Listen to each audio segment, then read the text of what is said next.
आजा बैठ। हाँ सरला, मैं विमला कैसे आना हुआ? अरे सरला, क्या अब मैं अपनी सहेली के घर भी नहीं आ सकती क्या? अरे क्यों नहीं आ सकती भाई, बिल्कुल आ सकती है। वो तो तू अचानक से आ गई इसलिए पूछ लिया। और बता कैसे आना हुआ? तेरी याद आ रही थी तो सोचा तुझसे मिल कर आती हूँ। इस समय तो बाहर भी तो नहीं निकलती है, जब से तेरी बहू आई है तू तो बस घर में ही रहती है। अरे नहीं विमला, ऐसी बात नहीं है। वो क्या है ना विमला, अभी मेरी छोटी बेटी आई थी, बस इसीलिए टाइम ही नहीं मिलता था कहीं आने जाने का। कल ही गई है वो, तो आज सोच रही थी कि शाम को आऊंगी तुम लोग से मिलने के लिए। चलो बढ़िया है। और सुनाओ, सब बढ़िया है ना? हाँ सब बढ़िया है। तू बता, तू कैसी है? मैं भी बिल्कुल अच्छी हूँ। अच्छा तो रुक, मैं तेरे लिए कुछ नाश्ता पानी मंगाती हूँ। काजल बहू देखो जरा, आंटी जी आई हैं, आंटी जी के लिए चाय नाश्ता लेकर आना। हाँ जी मम्मी जी, अभी लाती हूँ। नमस्ते आंटी। नमस्ते बहू, कैसी है तू? अच्छा तो लग रहा है ना तुझे अपने ससुराल में? अरे अच्छा क्यों नहीं लगेगा मेरी बहू को, हम इतना प्यार जो करते हैं अपनी बहू से। क्यों बहू, सही कहा ना? हाँ मम्मी जी, आप बिल्कुल सही कह रही हैं। अच्छा आप लोग बैठिए, मैं आप लोगों के लिए चाय नाश्ता लेकर आती हूँ। ठीक है बहू। वैसे कुछ भी कहो, तेरी बहू तो बड़ी सुंदर है। तेरी बहू को देखकर लगता है ऐसी सुंदर बहू तो लगता है पूरे मोहल्ले में नहीं आई है। वो सब तो ठीक है, देखने में तो सुंदर है, लेकिन गुण भी तो सुंदर होने चाहिए, तभी तो काम चलेगा। मुझे शकल सूरत देखकर क्या ही करना है, बस घर का काम धाम करे। मुझे तो बस ऐसी ही बहू चाहिए। तू सरला ऐसा क्यों कह रही है? बहू काम नहीं करती है क्या? अरे करती तो है, लेकिन ढीली बहुत है। एक काम को आधे एक घंटे लगा देती है करने में, और बिना बोले तो अपने से जैसे दिमाग ही नहीं है, बिना बोले तो कुछ भी नहीं करती। जितना बोलो बस उतना ही काम करती है। अरे कोई नहीं, अभी नई नई आई है, धीरे धीरे सब कुछ सीख जाएगी। हाँ वो भी सही कह रही है। अरे बहू तुझे चाय बनाने में कितना टाइम लग जाएगा, जल्दी लेकर आ। हाँ मम्मी जी, बस अभी लाई। आंटी जी ये लीजिए चाय। मम्मी जी ये लीजिए चाय। अरे वाह बहू, चाय तो बड़ी अच्छी बनाई है तुमने। क्या बिमला, तू भी ना झूठी तारीफ हमेशा करती रहती है। अरे कैसी तो चाय बनी है, पानी अलग जा रहा है, दूध अलग जा रहा है। ठीक है मम्मी जी, मैं आप लोगों के लिए नाश्ता लेकर आती हूँ। अरे सरला तू भी ना, अरे छोटी छोटी बातों पर बहू को इतना सुना देती है। मुझे तो भाई अच्छी लगी चाय, तुझे पता नहीं क्यों नहीं अच्छी लग रही। अच्छा तू ये सब छोड़, ये बता हमारे साथ तो मार्केट कब चल रही है? अरे तुझे पता है, अरे वो राधा रानी जो शॉप है ना, वहाँ पर साड़ियों की सेल लगी है। हम सब सहेलियाँ कल शाम को जा रहे हैं, तो अगर तुझे भी चलना हो तो तू भी आ जाना कल। क्या तू सच कह रही है? हाँ भाई मैं सच बोल रही हूँ। अरे साड़ियों की सेल लगे और सलना ना जाए, ऐसा कभी हो सकता है क्या? मैं बिल्कुल जाऊंगी तुम लोगों के साथ, कल मेरा भी इंतजार करना तुम लोग। शाम को तुम लोग के साथ ही चलूंगी। ठीक है फिर कल शाम को 6 बजे आ जाना, हम लोग साथ में चलेंगे। अरे तू खड़ी क्यों हो गई? अरे अब मैं घर चलती हूँ, कितना टाइम हो गया, फिर कल मिलते हैं। अरे तू अभी तो आई थी, इतना जल्दी चल दी? थोड़ी देर और बैठना। अरे नहीं नहीं, आज नहीं, फिर कभी आऊंगी फुर्सत से। ठीक है कल मिलते हैं फिर। बहू इधर आना जरा। हाँ मम्मी जी बोलिए। बहू खाना बन गया है क्या? मुझे बहुत जोर से भूख लगी है, चल जल्दी से खाना लगा दे।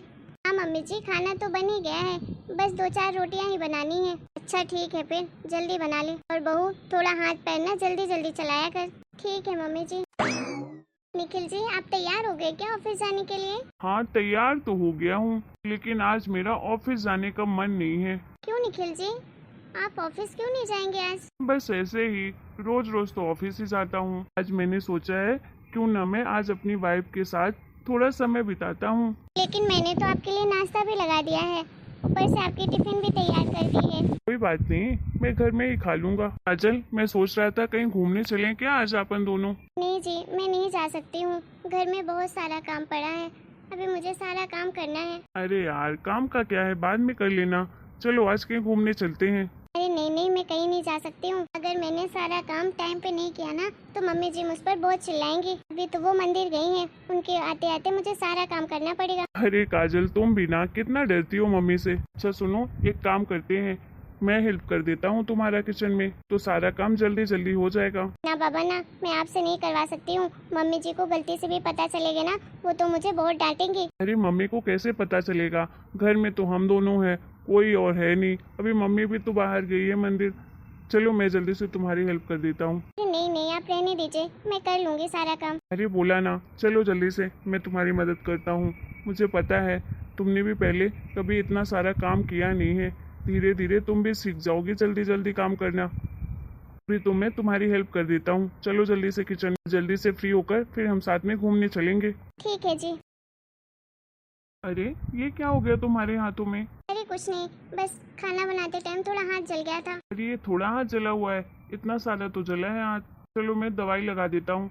नहीं जी, ठीक हो जाएगा। पहले काम कर लेती हूँ, उसके बाद लगा लूंगी दवाई। अच्छा ठीक है। अब इनको कैसे बताऊं कि मम्मी जी ने तो जानबूझकर मेरा हाथ गरम तवे में रख दिया था, इसलिए मेरा इतना हाथ जल गया है। तुमने कुछ कहा क्या? नहीं तो, मैंने तो कुछ नहीं कहा। अच्छा आप एक काम करिए, काम तो सारा फिनिश ही हो गया है, आप जाकर तैयार हो जाइए, मैं भी आती हूँ। बस खाना बना दूँ, तब तक आप थोड़ा आराम भी कर लीजिएगा। अच्छा ठीक है काजल, मैं तुम्हारा इंतजार करता हूँ। इस घर में एक यही तो है जो मेरी केयर करते हैं, इन्हीं की वजह से तो मुझे हिम्मत मिलती है, वरना तो मम्मी जी हर टाइम पर मुझे बस भला बुरा ही सुनाती रहती हैं। इस समय तो वो मुझ पर हाथ भी उठाने लगी हैं, लेकिन मैं ये बात किसी से कह भी नहीं सकती हूँ। अगर मैं इनसे कहती हूँ तो ये पता नहीं कैसा रिएक्ट करेंगे, और अगर अपने मम्मी पापा से कहती हूँ उन्हें कितना बुरा लगेगा कि उनकी बेटी के ऊपर कोई हाथ उठा रहा है। अरे जिस माँ बाप ने आज तक अपनी बेटी को ऊंची आवाज में बात तक न की हो, फिर वो माँ बाप कैसे बर्दाश्त कर सकते हैं कि उनकी बेटी के ऊपर कोई हाथ उठाए। कुछ नहीं कर सकती हूँ, हो सकता है धीरे धीरे मम्मी जी भी मेरी सिचुएशन समझने लगे। अरे श्वेता तू? हाँ अंजलि मैं, कैसी है तू? अरे मैं तो बिल्कुल अच्छी हूँ, तू बता तू कैसी है? मैं भी बिल्कुल अच्छी हूँ। आना श्वेता बैठ। वैसे श्वेता कैसे आना हुआ, तूने तो फोन करके बताया ही नहीं कि तू आने वाली है। अरे यार मैं बताना चाहती थी, फिर मैंने सोचा क्यों ना तुझे सरप्राइज दे देती हूँ। चलो अच्छा किया कि तू आ गई मुझसे मिलने के लिए, मैं तुझे बहुत याद कर रही थी। चल छोटी, फोन तो कभी लगाती नहीं है, बोल रही है बहुत याद कर रही थी। अरे नहीं यार सच बोल रही हूँ, मैं तुझे बहुत मिस कर रही थी। वो क्या है ना, मुझे टाइम ही नहीं मिलता है यहाँ कि तुझे फोन लगाऊं। मैं तो अपने मम्मी पापा से 2-3 दिन में एक बार बात करती हूँ। अच्छा मतलब तुझे अपने मम्मी पापा की भी याद नहीं आती है क्या? बेटा तू तो ससुराल में आकर तो बिल्कुल ससुराल की ही हो गई है। अरे नहीं यार ऐसी बात नहीं है। अच्छा सुन तू बैठ, मैं तेरे लिए कुछ लेकर आती हूँ। क्या खाएगी बता? तेरे लिए पास्ता बना कर लाऊं? तुझे बहुत पसंद है ना पास्ता? अरे काजल बहू जरा इधर आना। जी मम्मी जी अभी आती हूँ। अच्छा श्वेता तू 2 मिनट बैठ, मैं अभी आती हूँ। ठीक है काजल। हाँ मम्मी जी बोलिए। अरे बहू तूने इस घर को धर्मशाला समझ कर रखा है क्या? क्या तेरे मायके वालों ने भर भर के राशन पहुँचाया है क्या हमारे घर में, जो तू हर किसी को खिलाती रहती है? काजल तुझे कितना टाइम लगेगा, जल्दी आना। अच्छा ठीक है माँ जी, मैं अपने फ्रेंड को जैसे तैसे करके टाल दूंगी। सॉरी माँ जी मुझे पता नहीं था, नहीं तो मैं उसे बोलती ही नहीं खाने के लिए।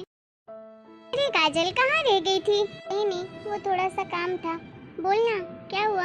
अरे काजल तेरी सास तो कितनी अच्छी है, तेरा कितना ख्याल रखती है। उनको देखकर लगता है कि वो तो तुझे बहुत प्यार करती हैं। अरे क्या हुआ काजल, मैंने कुछ गलत कह दिया क्या? तू इतनी सैड क्यों हो गई? बोलना क्या हुआ तुझे? अरे श्वेता क्या बताऊं तुझे, मैं पूरा दिन पूरे घर का काम अकेले करती हूँ। इतना काम करते करते मेरे हाथ तो बिल्कुल सूज गए हैं, और फिर भी मम्मी जी को तो मेरे ऊपर तरस भी नहीं आता है। चाहे मैं कुछ भी कर लूँ इस घर के लिए, लेकिन मम्मी जी को तो हमेशा मेरे अंदर बुराई ही दिखती है। मैं कितनी भी कोशिश कर लूँ, कोई भी काम कितने भी अच्छे तरीके से करूँ, लेकिन मम्मी जी कभी ऐसा हो ही नहीं सकता कि मेरे काम की तारीफ करें। हमेशा हर काम के लिए मुझे 10 बातें सुना ही देती हैं, चाहे कितना अच्छा भी काम हुआ हो। और तुझे पता है पहले तो सिर्फ मुंह से बोलती थी, अब तो वो मेरे ऊपर हाथ भी उठाने लगी है। तो ये मेरे हाथ में जो घाव देख रही है ना, ये ना मम्मी जी ने गरम तवे में मेरा हाथ रख दिया था। बोला करम जली तुझसे ढंग से खाना बनाना भी नहीं आता है, कैसी जली जली रोटियां बनाती है। अब तो वो हर छोटी छोटी बातों पर मेरे ऊपर हाथ उठाने लगी हैं। और तुझे पता है इतना सब कुछ करने के बाद भी ना वो ना रात में आधी आधी रात उठकर मुझसे अपने पैरों में मालिश करवाती हैं। काजल जो तेरी सास तेरे साथ करती है वो सब तूने अपने पति को बताया है? नहीं यार उन्हें कैसे बताती, मुझे डर लगता है कहीं मैं उन्हें भी ना खो दूं। अरे कभी माँ से प्यारी बीवी हो सकती है क्या पता वो मुझ पर जितना भरोसा करते हैं, और अगर मैं ऐसी बात बोल दूंगी तो वो शायद दोबारा मुझ पर भरोसा ही ना करें, क्योंकि मम्मी जी उनके सामने तो मेरे साथ इतने अच्छे से रहेंगी जैसे वो मुझसे कितना प्यार करती हैं। अब बताओ श्वेता मैं तो इतनी मजबूर हो गई हूँ कि अपनी ये बात किसी को बोल भी नहीं सकती हूँ। अरे काजल सच में तेरी सास तो कितनी खड़ूस है, कितनी बुरी है, आखिर तू ये सब क्यों सह रही है चुपचाप? देख मेरी बात मान तो अपने लिए आवाज उठा, ऐसे चुपचाप सहने से कुछ नहीं होने वाला। तूने अपने मम्मी पापा से क्यों नहीं बताया ये सब कुछ? मैं आज ही जाती हूँ, अंकल आंटी को बताती हूँ तेरी सास तेरे साथ कितना गलत कर रही है। नहीं श्वेता, तुझे मेरी कसम, तू मम्मी पापा से कुछ नहीं कहेगी। मैं उन्हें दुख नहीं देना चाहती हूँ। अरे उन्हें इसके बारे में पता चलेगा तो कितना बुरा लगेगा। देख श्वेता, मैं कुछ नहीं कर सकती हूँ इसमें, ये तो हर घर की कहानी है। देख, शादी के बाद तो हर लड़की को ये सब कुछ सहन तो करना ही पड़ता है। देख, मैं तुझे इस तरह से रोते हुए नहीं देख सकती हूँ। मैं तेरी मदद तो नहीं कर सकती हूँ, लेकिन मेरी एक बात मान, तुझे अपनी मदद खुद करनी पड़ेगी। जब तक तू उनके खिलाफ कुछ बोलेगी नहीं ना, तब तक वो तेरे ऊपर ऐसे ही जुल्म करती रहेंगी। औरत जो चाहे वो कर सकती है, बस वो अपने आप को पहचान ले एक बार। काजल, अब मैं चलती हूँ, फिर मिलूंगी कभी। ठीक है श्वेता, फिर आते रहना। हेलो दोस्तों, आप लोगों को हमारा ये वीडियो कैसा लगा? अगर वीडियो पसंद आया है तो प्लीज़ वीडियो को लाइक करें, शेयर करें, कमेंट करें और हमारे चैनल को सब्सक्राइब भी करें।